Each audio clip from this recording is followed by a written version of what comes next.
Hello guys. आज का जो हमारा टॉपिक है वो है लुइस अल्थुसर। ये एक फ्रेंच मार्क्सिस्ट फिलोसोफर है।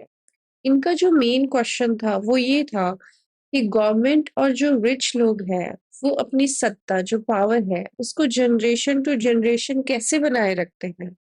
तो इनका जो जवाब था वो ये था कि वो दो तरीकों से बनाए रखते हैं, आरएसए और आईएसए।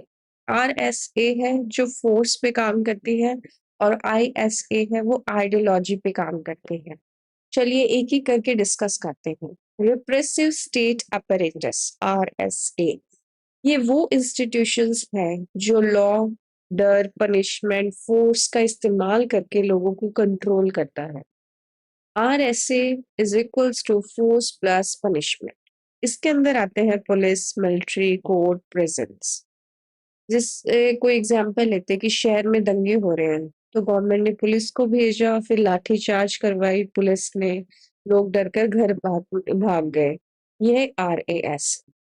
और दूसरी तरफ जो आइडियोलॉजिकल स्टेट apparatus है आईएसए, ये वो इंस्टीट्यूशंस हैं जो मारपीट नहीं करते बल्कि हमारी थिंकिंग बदल देते हैं। धीरे धीरे हम वही सही मानने लगते हैं जो वो चाहते हैं। इसके अंदर आते हैं schools, religion, media, family, education, culture, unions, politics, law.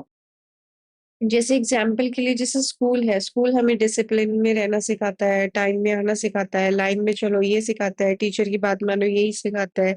यही धीरे धीरे हमारी आदत बन जाती है और कल को जब ऑफिस जाते हैं तो ये वहाँ काम करती है। तो ये दोनों थी, दो तरीके थे जिससे जनरेशन टू जनरेशन जो पावर है वो ट्रांसफर होती रहती है। नेक्स्ट है उनका जो उन्होंने जो टर्म दी थी, उनका जो फेमस कॉन्सेप्ट था वो था इंटरपलेशन।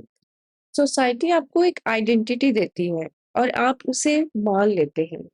जैसे मान लीजिए कि टीचर कहता है स्टूडेंट सबमिट योर असाइनमेंट, आप खड़े होकर जल्दी से सबमिट कर देते हैं क्योंकि आप मानते हैं कि वो स्टूडेंट मैं ही हूँ।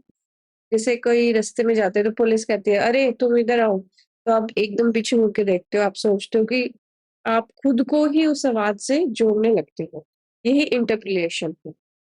तो अल्थुजर कहते हैं कि पावर केवल पुलिस, लॉ मतलब आरएसए के जरिए नहीं चलती बल्कि school, family, media, religion etcetera ISA मतलब हमारी सोच और आइडेंटिटी बनाकर हमें उस व्यवस्था को स्वीकार करने के लिए तैयार करते हैं।